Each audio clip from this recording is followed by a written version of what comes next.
Glorificad a Dios el Señor en vuestros corazones y estad siempre preparados para presentar defensa con mansedumbre y reverencia ante todo el que os demande razón de la esperanza que hay en vosotros.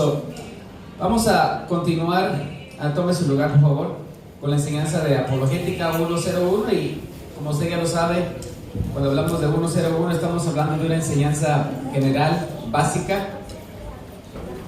Y el tema es pensar como detective. Es lo que hacemos.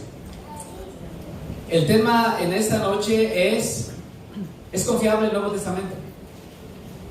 ¿Por qué es que tenemos que encarar esta pregunta? Le voy a decir por qué. Si el Nuevo Testamento no es confiable, la enseñanza o la doctrina cristiana no es confiable. Así de sencillo es esto. Estamos creyendo en algo que no tiene fundamento, en algo que no tiene una validez, ¿ok? Y para ello quisiera mencionar a este crítico textual, el Dr. Bart Ehrman, que ha escrito varios libros, ¿verdad? Él antes era un cristiano y se hizo agnóstico. Quiere decir de que no cree que Dios exista. Y una de sus declaraciones que hace es la siguiente: algunos estudiosos te dirán que existen unas 200,000 diferencias, algunos te dirán que son 3,000 diferencias, hablando del Nuevo Testamento. Está hablando de los manuscritos que hay del Nuevo Testamento. Algunos dirán que son 400,000. No lo es.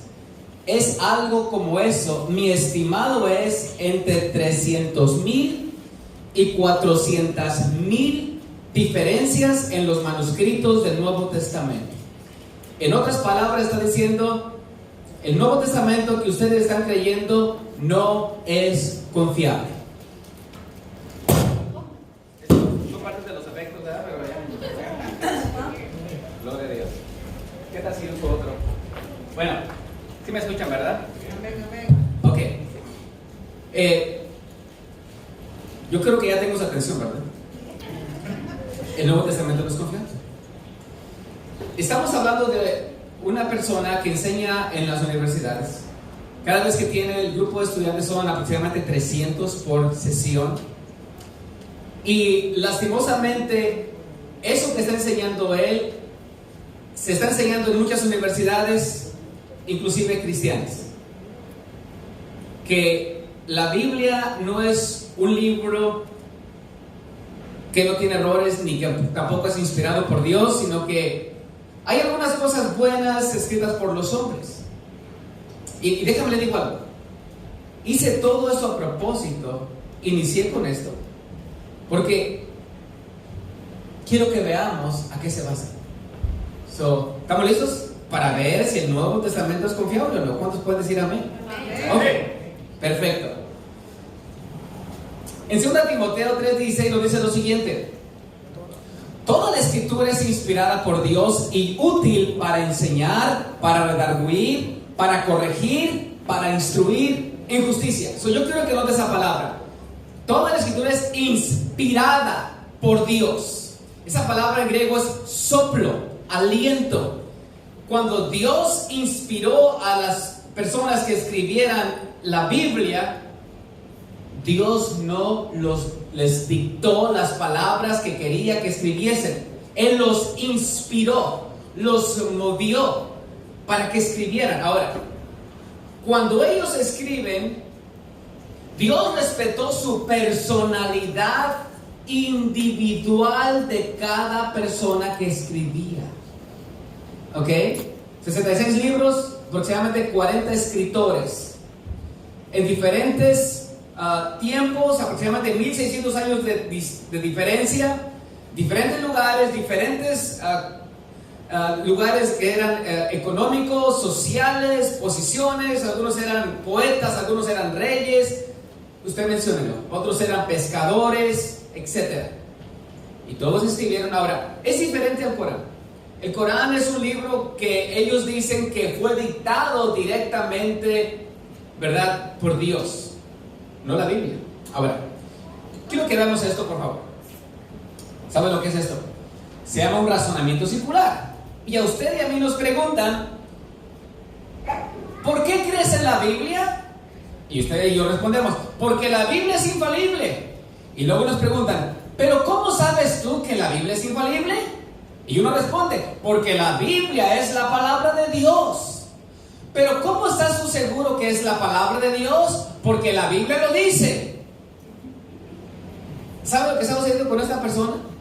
Es un razonamiento circular que de ahí no se sale. Y cuando nosotros nos preguntan por qué creemos que la Biblia es la palabra de Dios, es infalible, es confiable, y si todo lo que hacemos citamos la Biblia, estamos entrando en un razonamiento circular. Porque esa misma manera de responder nos la puede decir cualquier grupo religioso. Puede ser el hinduismo, puede ser el budismo, puede ser el islam.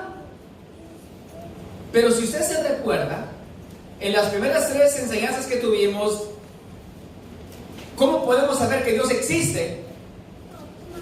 Mencionábamos la Biblia, pero estábamos utilizando diferentes fuentes fuera de la Biblia.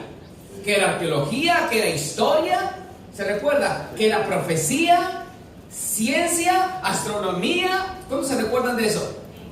Eso no es razonamiento circular, porque estamos saliéndonos de aquí para poder explicar y dar pruebas, evidencias fuera de la palabra de Dios.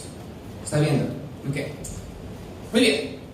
Vamos a ver la autoridad que tienen los manuscritos del Nuevo Testamento. ¿Qué les parece eso?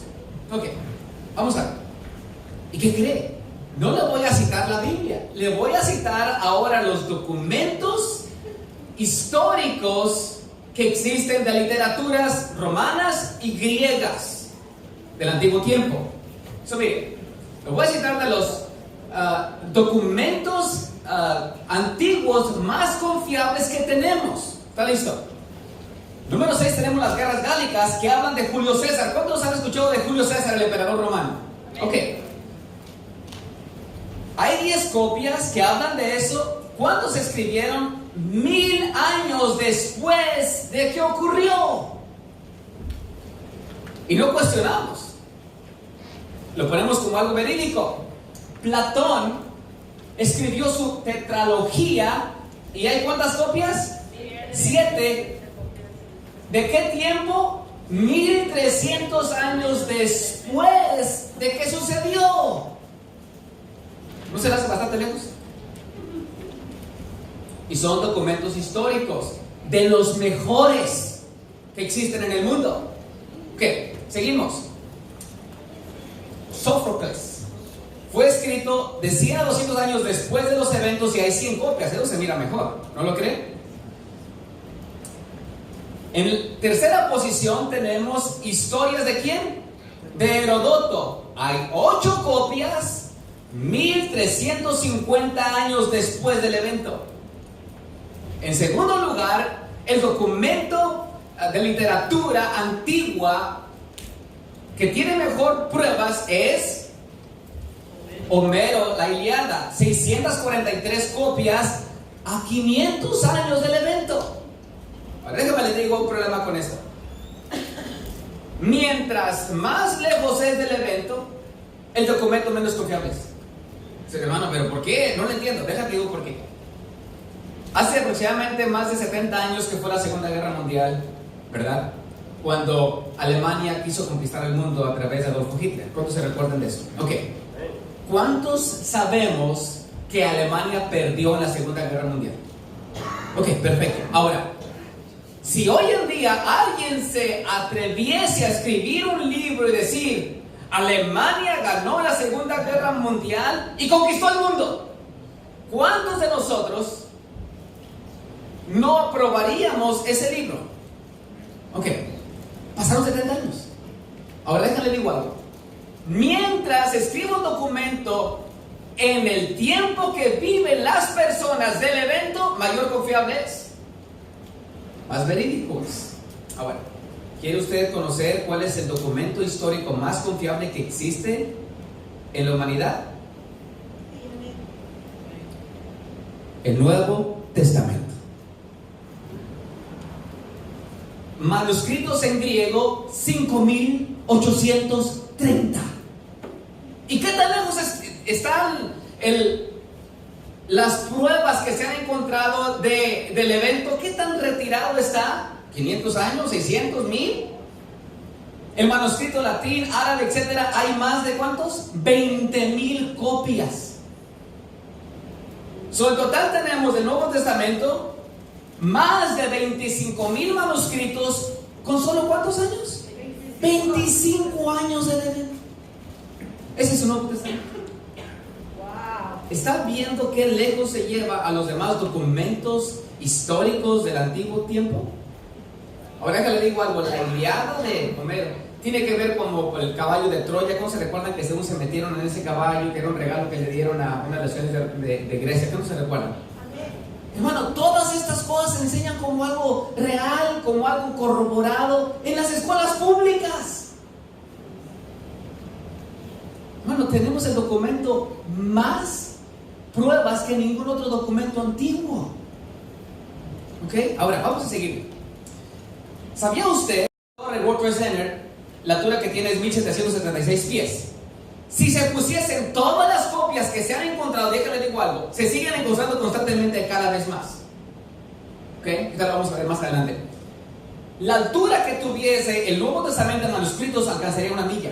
Ahora, si incluyésemos el Antiguo Testamento, sería 1,5 millas de altura. Y si pusiésemos el Antiguo y el Nuevo Testamento en manuscrito, alcanzaría 2,5 millas de altura.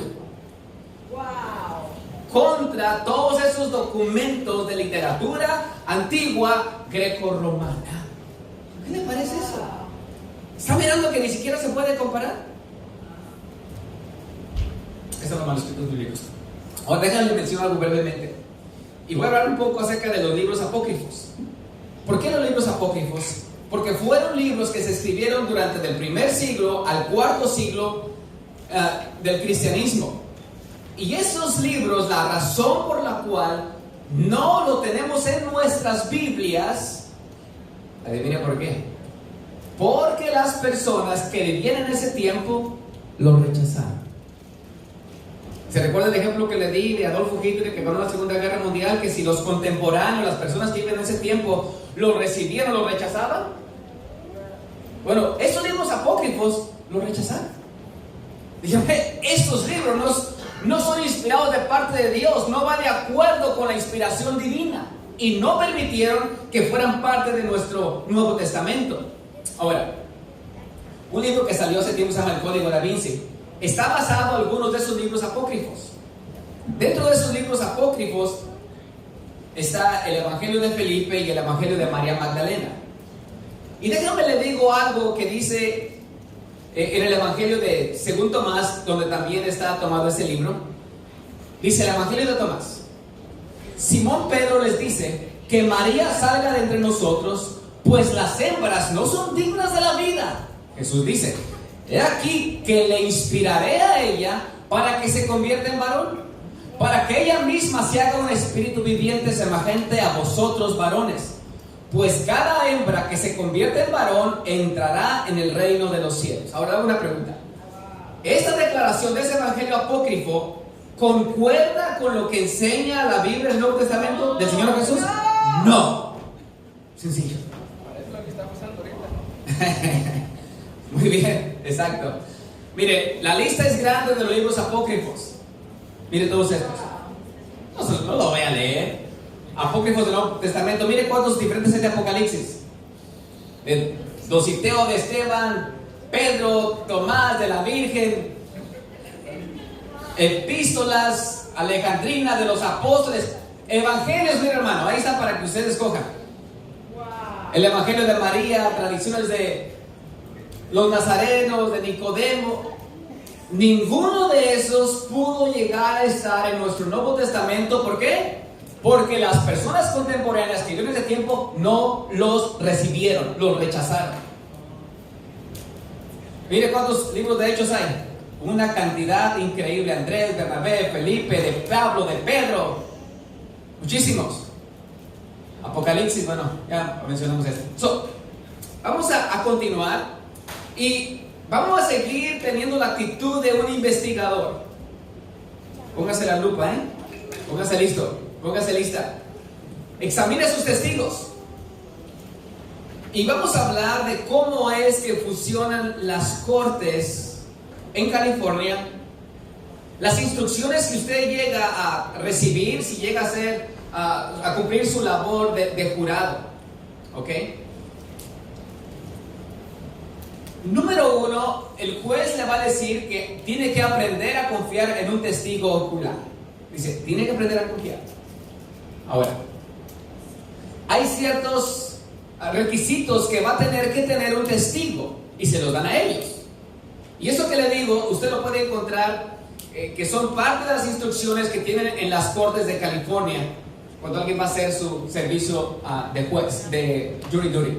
¿Estaba el testigo realmente allí? Es una pregunta que van a examinar estas personas. ¿Ha sido el testigo sincero y preciso? ¿Tenía una segunda intención por lo cual está participando en esto? Y déjenme le doy un ejemplo. ¿Cuándo se recuerdan del caso cuando Michael Jackson fue acusado de un abuso infantil? Fue en el año 203. Bueno, 2003, perdón. Fue acusado de abuso infantil en 2003 por la madre de la víctima. Ahora, cuando a esta mujer la comenzaron a interrogar, se dieron cuenta de algo. Se dieron cuenta que ella había mentido acerca de un incidente de un robo en una tienda en 1998. Y cuando los miembros del jurado, no todos, pero muchos dijeron, ella no es confiable, porque se ha encontrado que no es una testigo fidedigna, que no es una testiga que sea honesta. Automáticamente la comenzaron a descartar. Ella tiene otras intenciones que muy posiblemente era dinero al hacer la demanda. ¿Qué pasó con ese testigo? Quedó descalificado. ¿Está viendo? Y mi esposa le está enseñando a los niños. Le dice, niños, ustedes por eso tienen que ser honestos y confiables todo el tiempo, porque si no, la gente no va a creer en ustedes. Ok. Seguimos.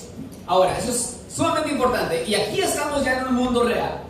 Una discrepancia o una diferencia cuando se hace una declaración no lo descalifica. Estamos hablando de un testigo. ¿Ok? Y vamos a verles un poquito más en detalle.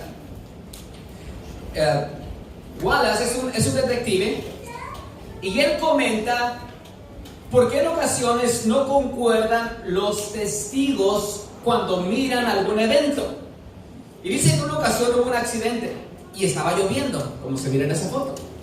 Entonces el policía, no era una persona que tenía mucho tiempo en el servicio, dice, ay, pobres testigos, está lloviendo. Dice, agarró los testigos y los puso en su patrulla para que no se mojaran en lo que llegaba el detective y les comenzara a hacer preguntas.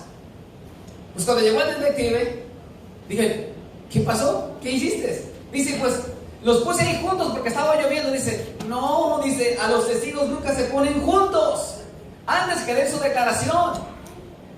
Y sí, cuando él llegó, los dos testigos ya estaban armonizados, lo que habían visto, lo que habían escuchado, y ya tienen solamente una versión. Ahora dice, yo quiero que vean esto, hermanos. Hubo un robo en una tienda, ¿ok? En este robo, en esta tienda, hubo dos testigos. No se alcanzan a ver ahí atrás, pero una es una mujer que se llama Silvia Ramos, de 38 años, casada con 2 hijos, diseñadora de interiores. Había ido a comprar leche cuando se dirigía a su casa procediente de su trabajo. El otro testigo, su nombre es Paul Neher, hombre de 23 años, soltero y sin hijos, aprendiz de plomero, estaba visitando al cajero en su día libre, era su amigo. Ahora, él pudo entrevistar individualmente a cada testigo. ¿Y qué cree? Mire lo que dijo un testigo. La mujer dice, era un muchacho joven, la persona que hizo el robo, un adolescente, muy amable, con una voz muy dulce, no llevaba armas, compró algo en la tienda, tenía puesta una camiseta con cuello estilo polo, marca Isot, y no tenía vehículo. ¿Sabe lo que usted mencionó? El otro testigo que miró esto, que estaba ahí platicando con su amigo que era cajero que robaron, él dijo lo siguiente: era un hombre de unos 24 o 25 años, ceño fruncido y amenazador. Yo quiero que noten, ella dice que es muy amable con una voz muy dulce, y él dice ceño fruncido y amenazador.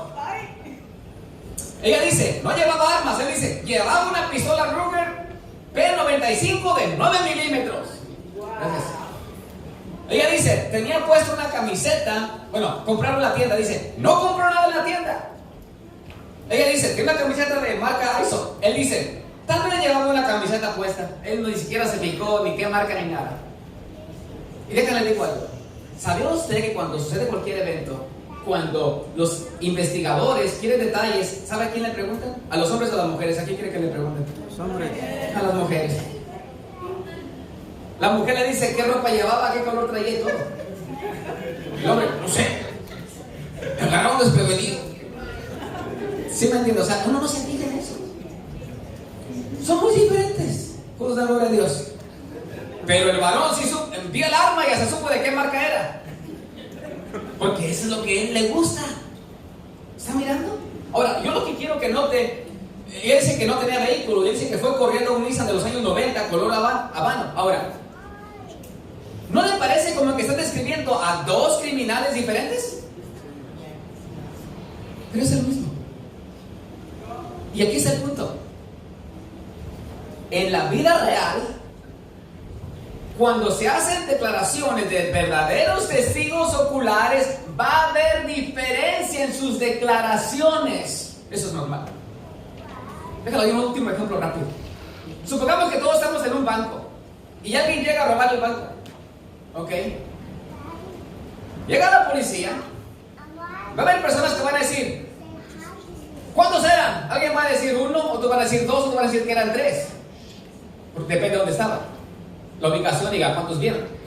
Uno va a decir, ¿traían armas? Va a decir, no. Otro va a decir, sí traían y tiraron 5 balazos.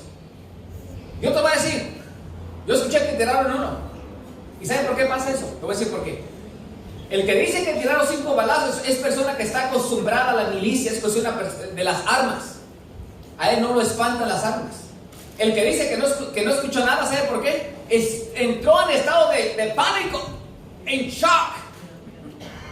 Y ya de cuenta que se le borró el cassette.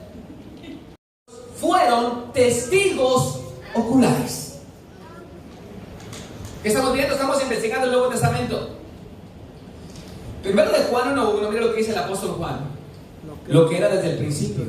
Lo que hemos oído. ¿Qué más? Lo que hemos visto con nuestros ojos, lo que hemos contemplado y palparon nuestras manos, tocando el verbo de vida. Mire qué bueno, lo que hemos oído y lo que hemos visto.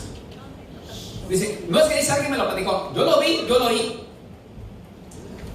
Mire lo que dice el apóstol Pedro. Porque no os hemos dado a conocer el poder y la venida de nuestro Señor Jesucristo siguiendo fábulas artificiosas. No son cuentos, no son leyendas, no son mitos, sino como habiendo visto con nuestros propios ojos su majestad.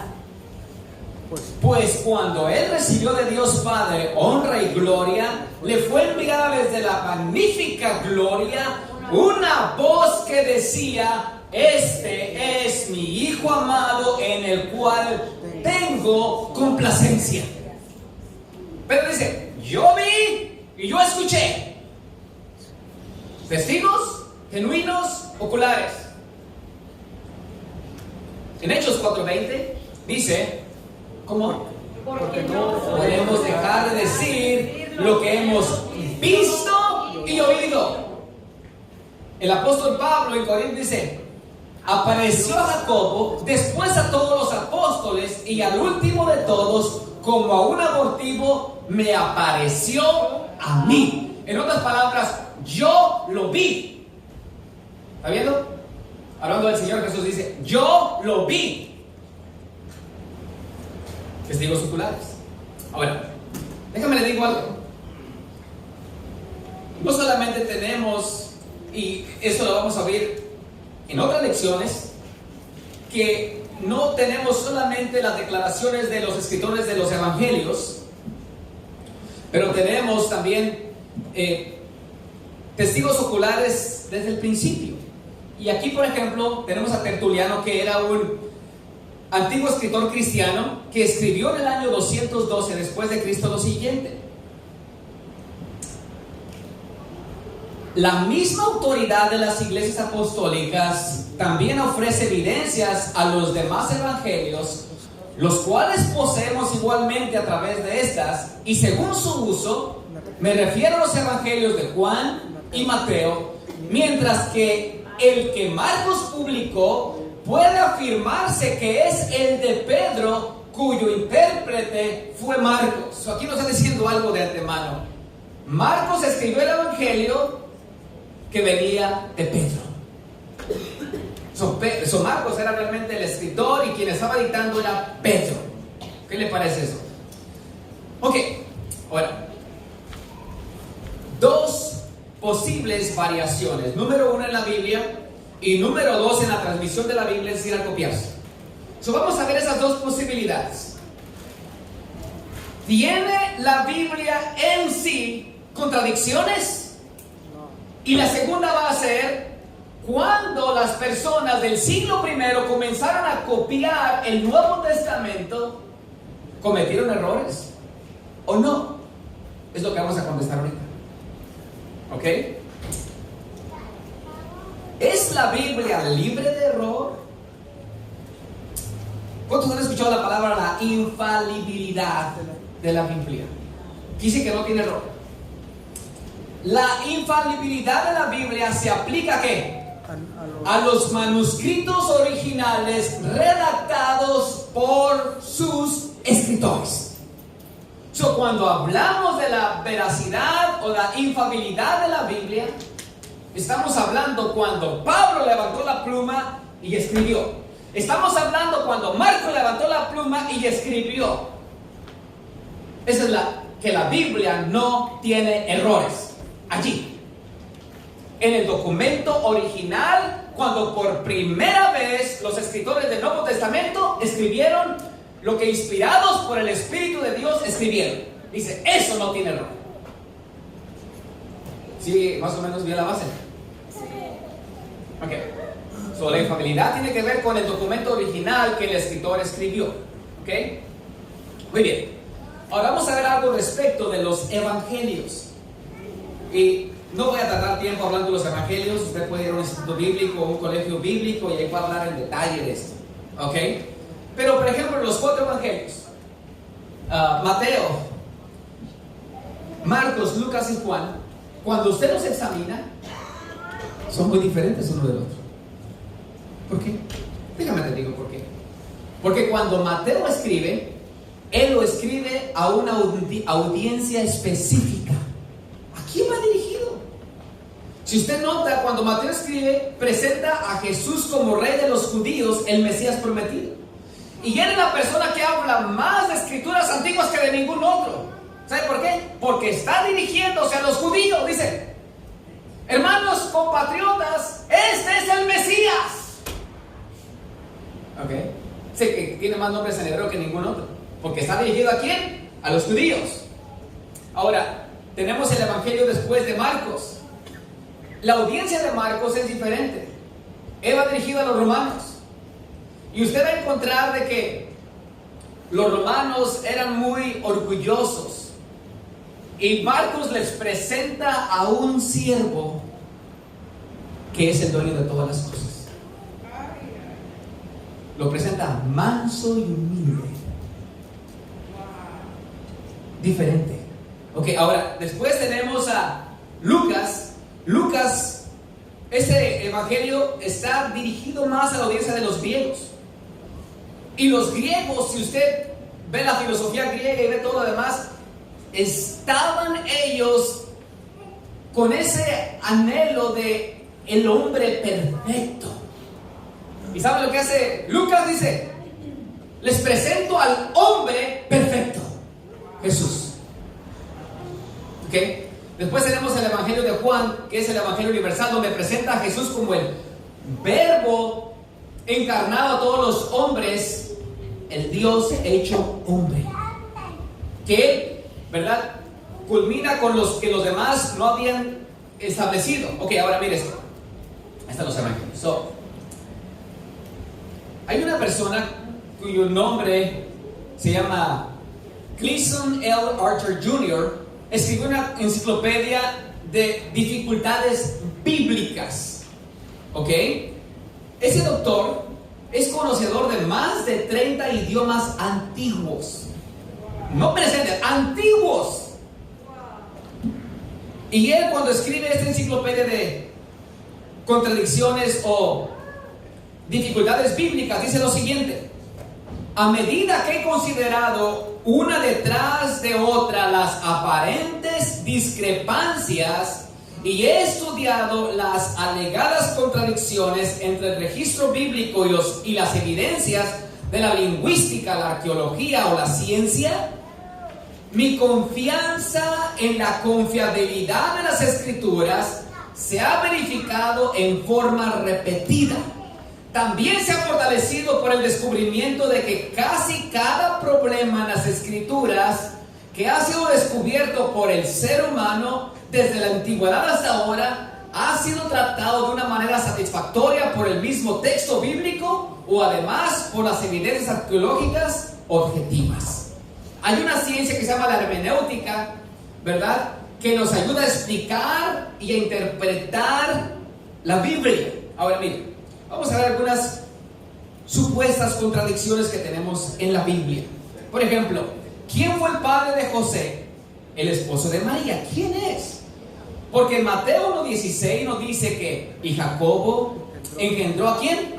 A José. Entonces Jacob sería el padre de José, ¿correcto? Marido de María, de la cual nació Jesús llamado el Cristo. O sea, aquí está poniendo al padre de José, ¿quién? Jacob.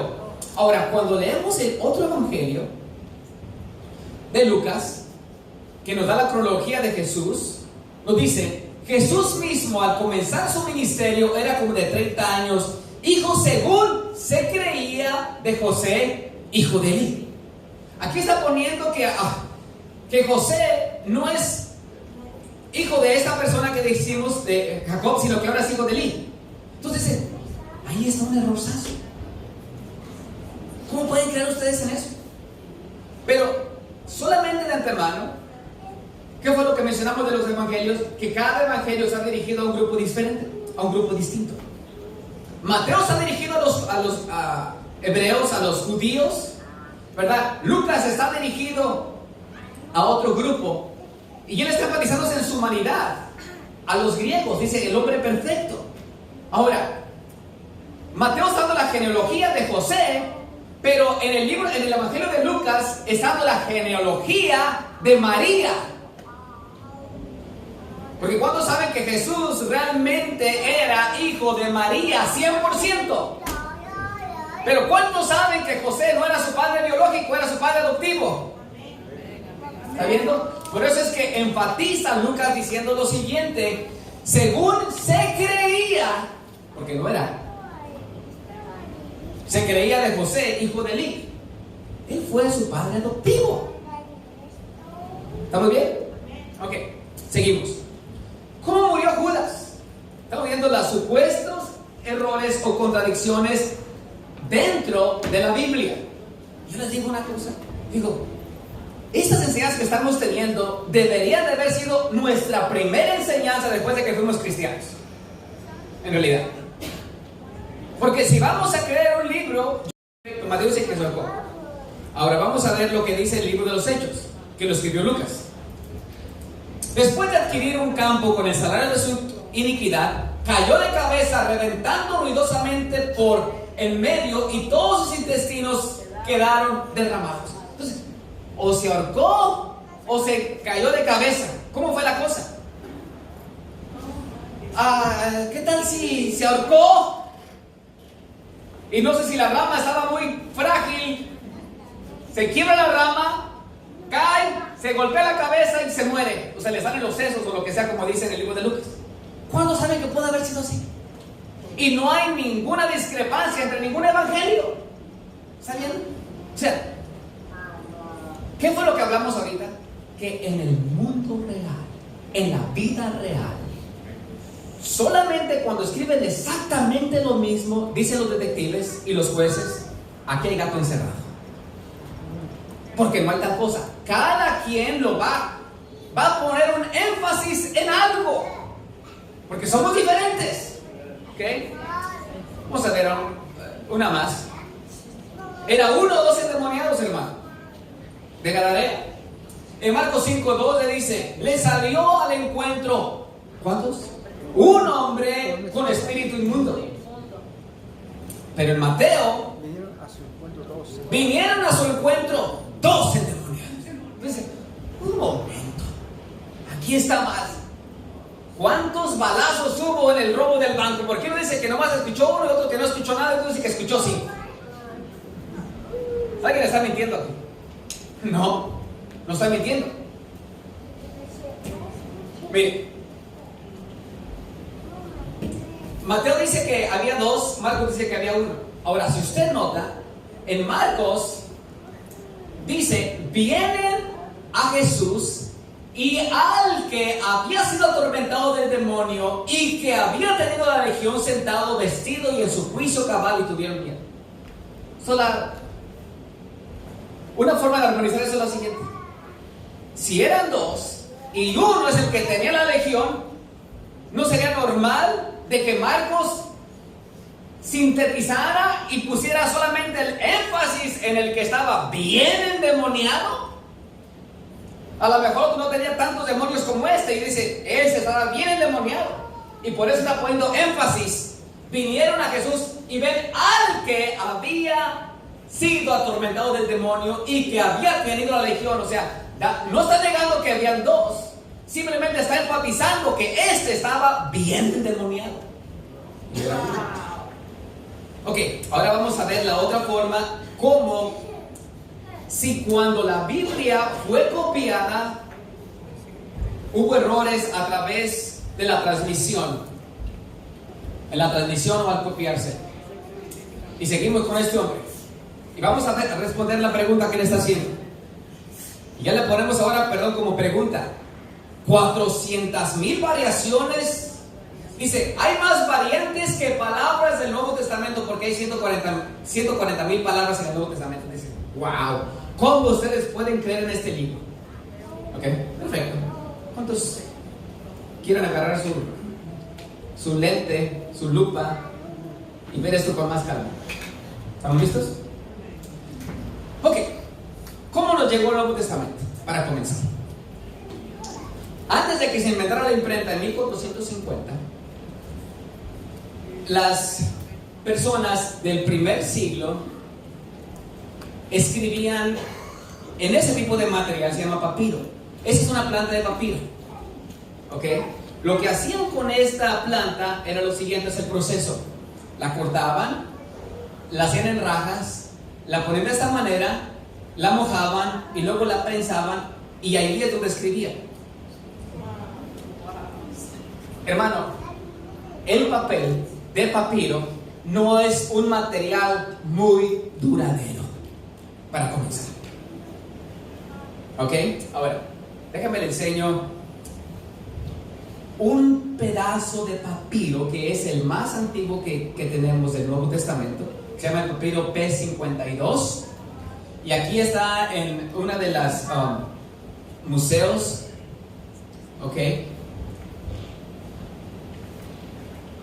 Se encuentra en la biblioteca John Reynolds, Manchester, en el Reino Unido. Cuando usted vaya, hermano, a visitar Europa, no pierda su tiempo yendo a lugares que no tienen importancia. Vaya a estos sitios y aprecie en primera mano estos tesoros que tenemos. ¿Ok? Ok. Si usted nota, miren cómo está, lo tienen bien protegido. Es del tamaño de una tarjeta de crédito.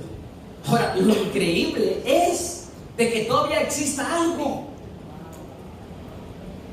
Porque se estima que es del año 120, 125 después de Cristo. Y cuando se considera de que el apóstol Pablo escribió la carta de San Juan, aproximadamente en el año 95, tiene aproximadamente 25 años de cuando la escribió.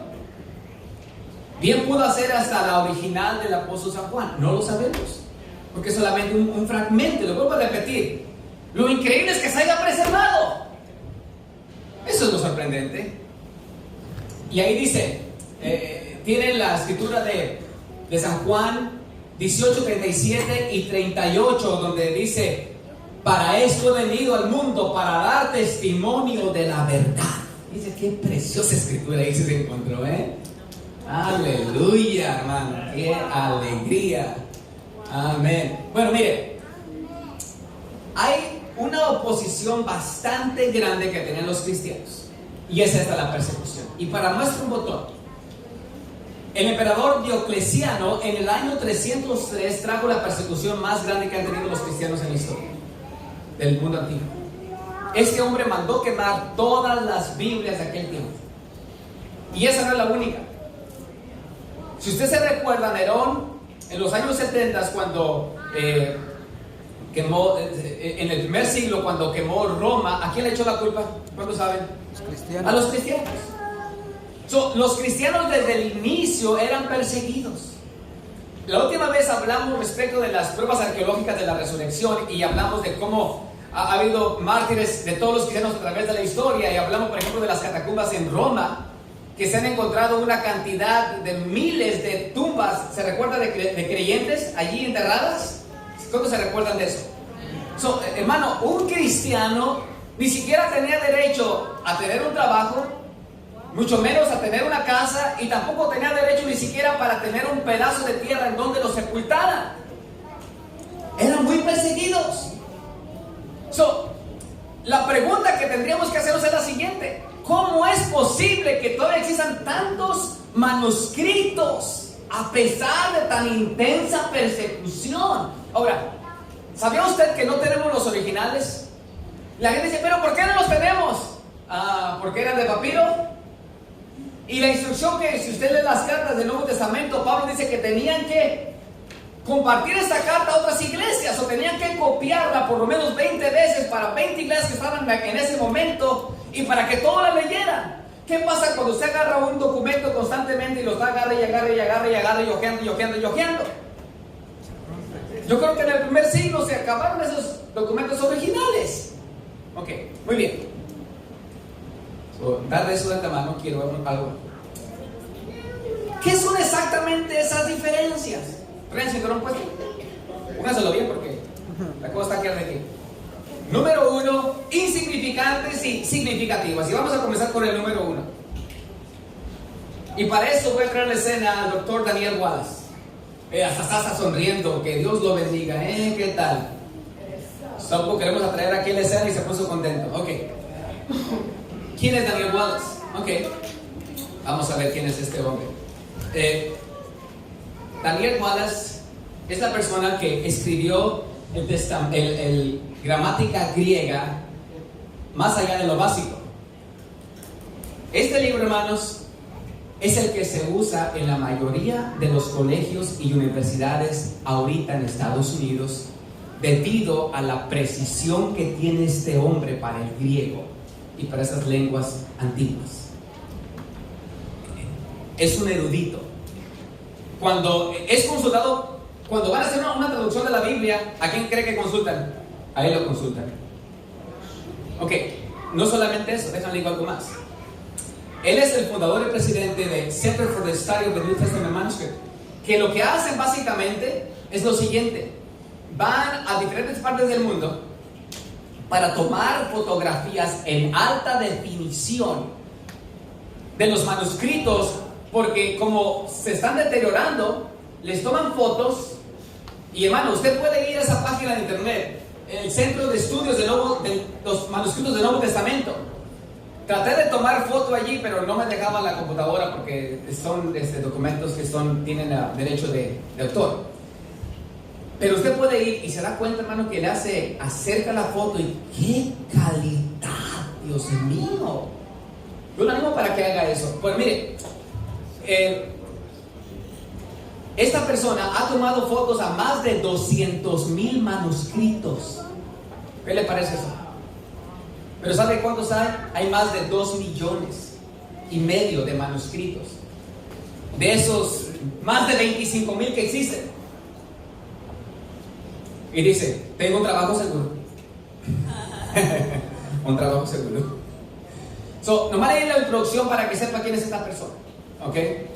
Y Daniel Wallace dice lo siguiente: las diferencias insignificantes que tenemos cuando se copió, ¿verdad? Los escribas copiaban la Biblia o el Nuevo Testamento, que es el donde estamos enfatizándonos. Dice que son insignificantes. Número 1, diferencia en qué, hermanos. Ortografía. Hermano, ¿por qué la gente se equivoca? Pues hermano, todavía lo hacen ahorita. Dionisio, dice aquí, me pusieron Dionisio Diodio, B. Solís, B. Baré Solís. En otras palabras, una cantidad de variaciones en mi nombre.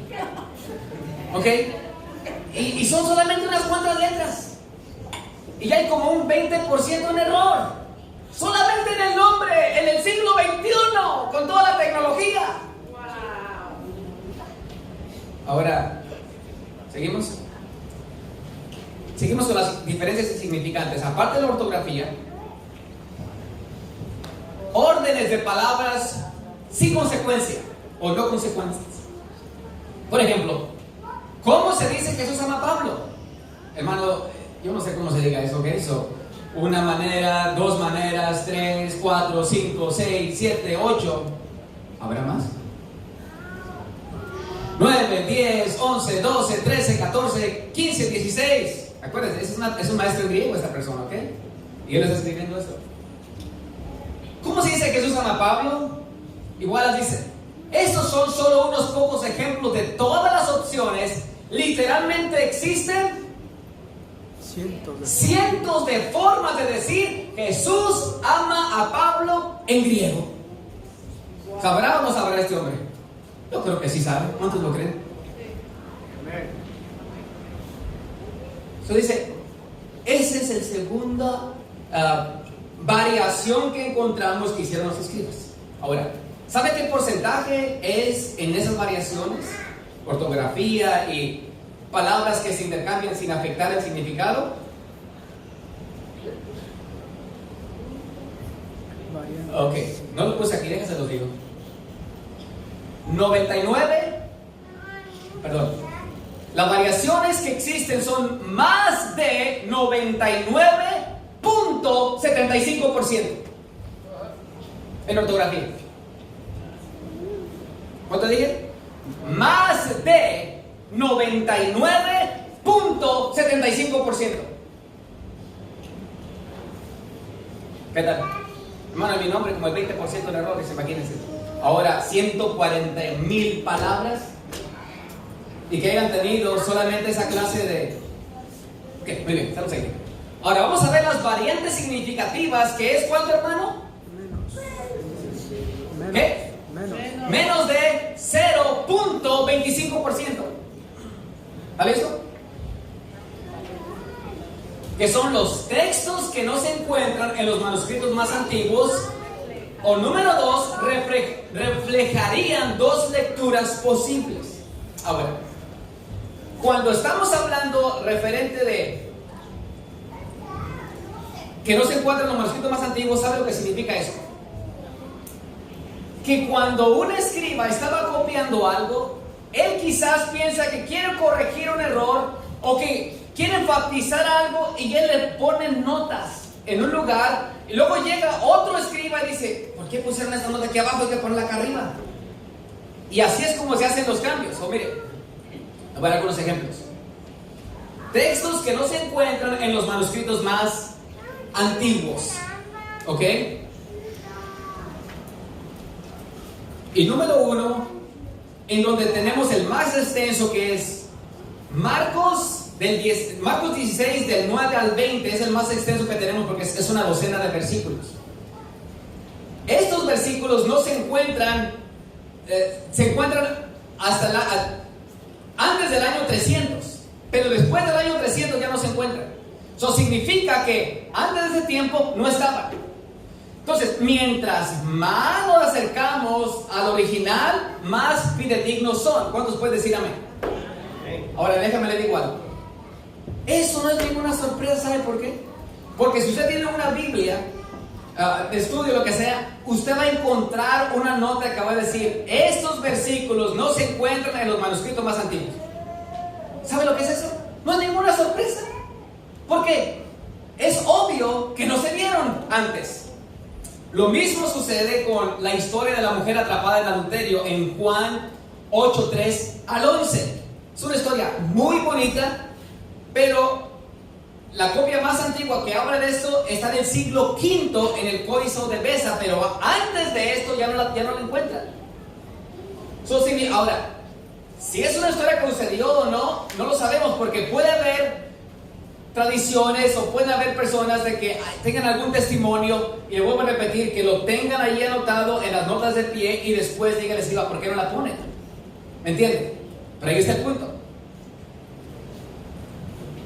Otra escritura que no tenemos hasta el siglo XVI, hermano, del 16 para atrás ya no la encuentran, es en tercera de Juan 5:7, que dice: porque tres son los que dan testimonio en el cielo, el Padre, el Verbo y el Espíritu Santo, y estos tres son uno. Del siglo XVI para abajo ya no se encuentra esa escritura.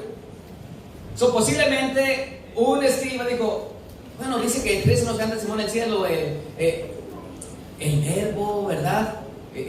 Dice: ¿por qué no ponemos esa cosa aquí? Para dar un énfasis a lo que es la Trinidad. ¿Me entienden? Esos versículos ni siquiera se encuentran en muchas de las versiones de hoy en día.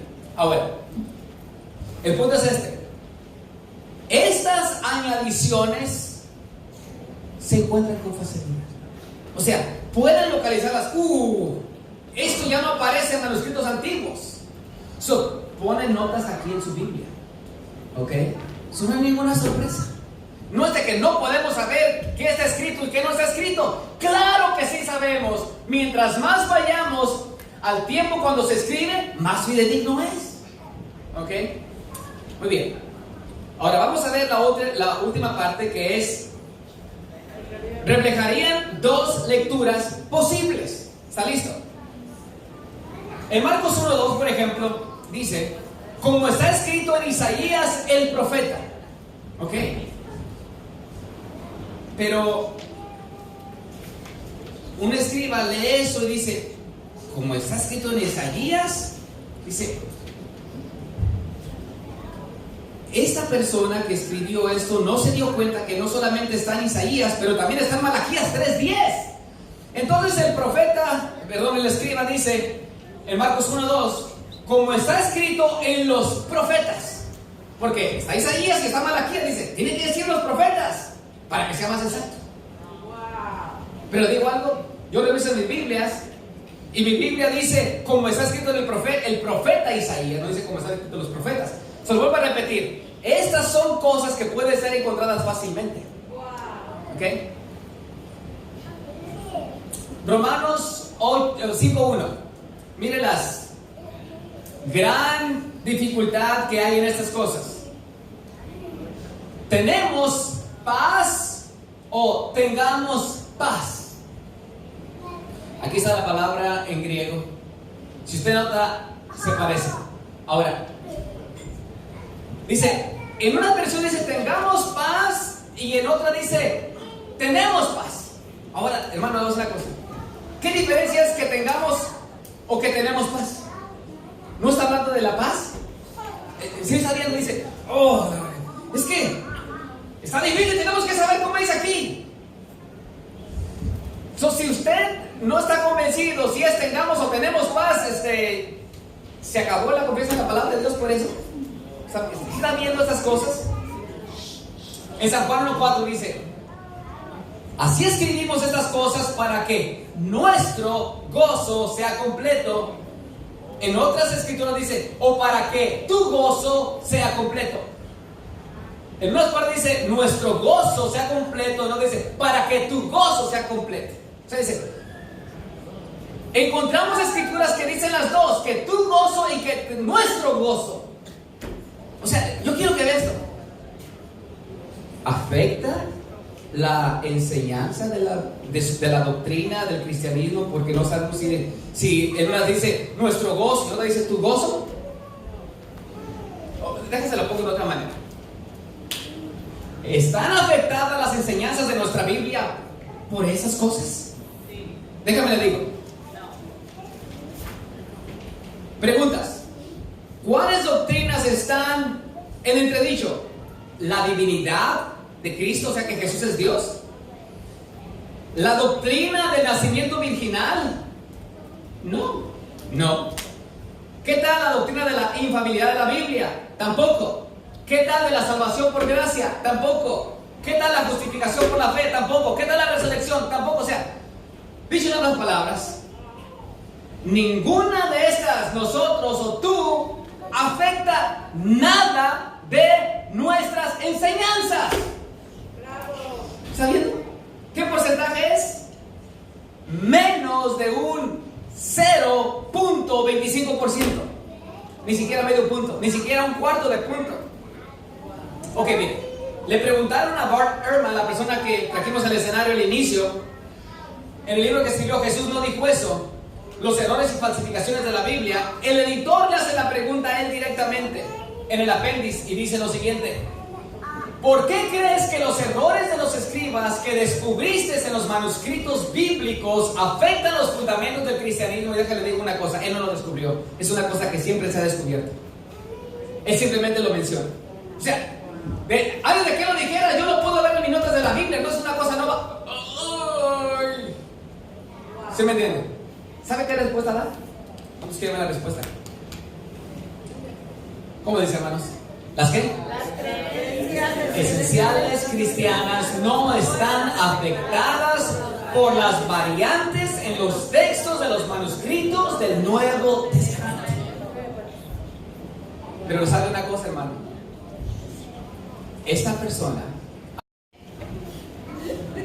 ¿cuántos saben que esa llamita ni es peligrosa, ni afecta, ni tiene repercusiones con la seguridad de la casa? ¿Cuántos están de acuerdo con eso?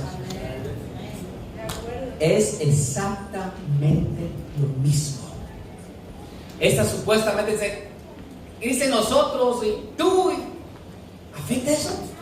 ¡No afecta! Más de 400,000 variantes tienen en su Biblia. Hay más variantes que palabras del Nuevo Testamento. Y los que están, ay, no sé si leerlo o no, porque dijeron eso. Mami, hay fuego en la casa. Ok, ya estamos terminando. ¿Podemos tener las palabras originales del Nuevo Testamento? Buena pregunta. Déjale digo, hay un grupo de personas que se llaman los padres de la iglesia primitiva. Y hay más de 1 millón de citas que tienen ellos del Nuevo Testamento. So, déjale digo esta cosa. Los discípulos primeros de los apóstoles, Pedro, Pablo, Juan, Mateo, etc., les llaman los padres de la iglesia. So, escucha lo que le voy a decir, hermano amor. Ellos, cuando se escribían cartas, no iban deprisa. ¿Saben por qué? Porque tenían que ir al supermercado, o tenían que ir a trabajar, o tenían que después irse al parque de diversiones. No, esa era su vida. So, cuando ellos escriben cartas a otro creyente, no eran breves, no, eran extensos. Parecía que estaban escribiendo un libro. Y cuando ellos escribieron una carta, citaban el Nuevo Testamento en abundancia, en ocasiones hasta capítulos completos. Pues como dijo Pablo y como y acuérdense, ellos leyeron las cartas originales. Escucha esto. Si no existiera más de 25,000 manuscritos del Nuevo Testamento hoy en día, solamente con esas citas de los padres de la iglesia se puede reconstruir el Nuevo Testamento varias veces. ¿Qué tal? Ahora, para concluir, quiero hablarles acerca cómo a través del tiempo ha habido un número cada vez más grande de descubrimientos de manuscritos del Nuevo Testamento. En 1516, ¿cuántos manuscritos había? 6 manuscritos, y de ahí se hizo el primer Nuevo Testamento griego jamás publicado. El más antiguo de los manuscritos era ¿de qué siglo? El siglo X. Ahora, nuestra Biblia, Casidoro de Reina, 1960,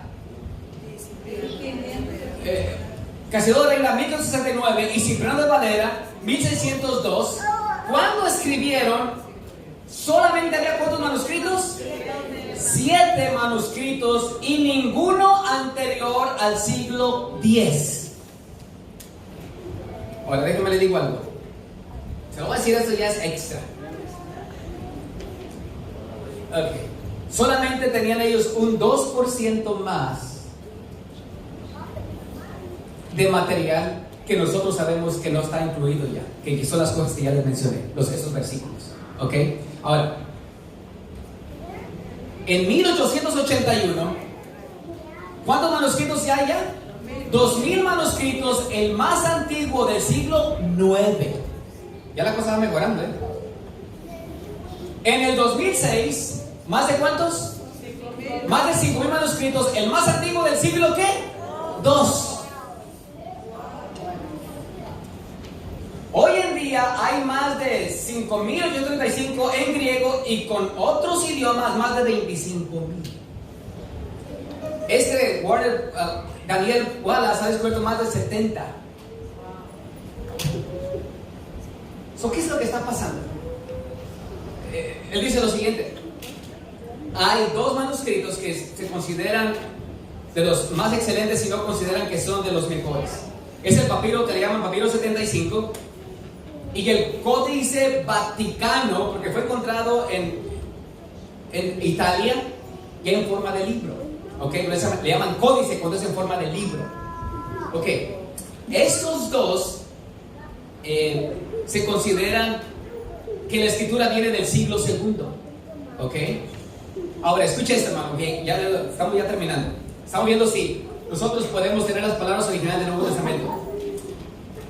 Hay una traducción que se llama Nestle Aland Nuevo Testamento en griego.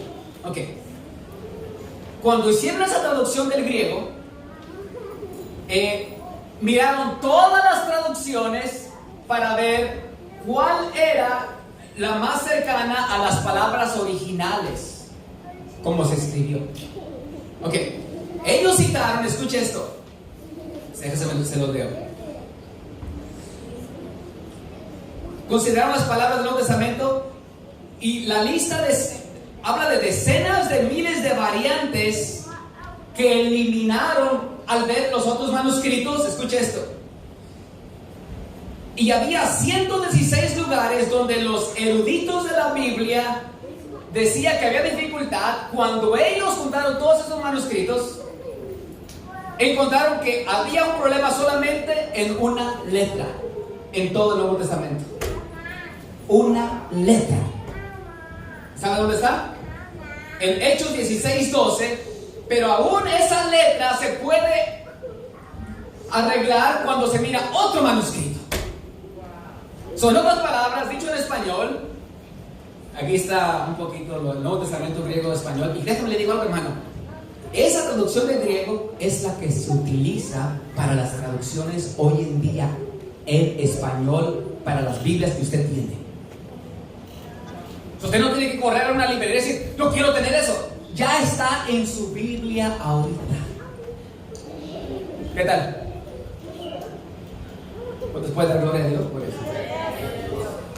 Ya las tenemos. Tenemos más, aquí le pone el símbolo de más, más del 99.75% pura, de acuerdo a las palabras originales del Nuevo Testamento. Ya que ninguna doctrina está afectada, ni mucho menos, podemos decir con confianza esto. Voy a leer esas escrituras para concluir. ¿Me ayuda a leer, por favor? Es inspirada por Dios y útil para enseñar, para redarguir, para corregir, para instruir en justicia, a fin de que el hombre de Dios sea perfecto, enteramente preparado para toda buena obra. O como lo dice otra versión ahí mismo. Ahora, si usted nota, mire, dice: todo lo que está escrito en la Biblia es el mensaje de Dios y es útil para enseñar a la gente, para ayudarla y corregirla y para mostrarle cómo debe vivir. De ese modo, los servidores de Dios estarán completamente entrenados y preparados para hacer el bien. Bueno, tengo una pregunta para ustedes. Si todo está tan claro y tan obvio, ¿por qué es que hay personas que están atacando la Biblia? ¿Por qué? ¿Quieres saber por qué? ¿Por qué dejamos que el apóstol Pablo nos conteste en el libro de Efesios capítulo 6, 12? Dios habla y dice: porque no estamos luchando contra poderes humanos, sino contra malignas fuerzas espirituales del cielo, las cuales tienen mando, autoridad y dominio sobre el mundo de tinieblas que nos rodea. Hay una lucha espiritual, hay una guerra espiritual que quiere sembrar la duda y la discordia en el corazón de cada uno de nosotros. Isaías 4:48, ¿cómo dice? Sécase ¿qué? La hierba, marchítase la flor, mas la palabra del Dios nuestro permanece para siempre. Amén. Leamos la última y se ponen pie, por favor. Pónganse pie. Mateo 24:35, Jesús lo dijo con esas palabras: el cielo y la tierra pasarán, pero mis palabras no pasarán. ¿Cuántos pueden decir amén? Amén. Mire, cuando les di el volante de la primera clase, ese volante tenía dos lados, tenía dos páginas. El volante que les voy a dar hoy son 6 páginas. ¿Sabe por qué? Porque es muy importante que usted conozca los fundamentos de su Biblia. No quiero que lo tome así a la ligera. Quiero que lo valorice, quiero que lo atesore. Porque, hermano, tenemos un tesoro. Eso es lo que tenemos. Dios hablando al hombre. Amén. Ya concluimos. Las próximas días que vamos a tener, vamos a examinar si esos testigos realmente eran testigos. Vamos a ver fuentes fuera de la Biblia, si es que hay, que corroboren que es verdad o no. Y vamos a enfatizarnos en esas 4 clases que siguen, en los escritores del Nuevo Testamento, de los evangelios de Mateo, Marcos, Lucas, Juan, ¿verdad? Si tenían otras intenciones, si estaban mintiendo, ¿cuáles son las pruebas? ¿A quién le gustaría saber esas cosas? Amén. ¿Alguien tiene alguna pregunta, hermanos?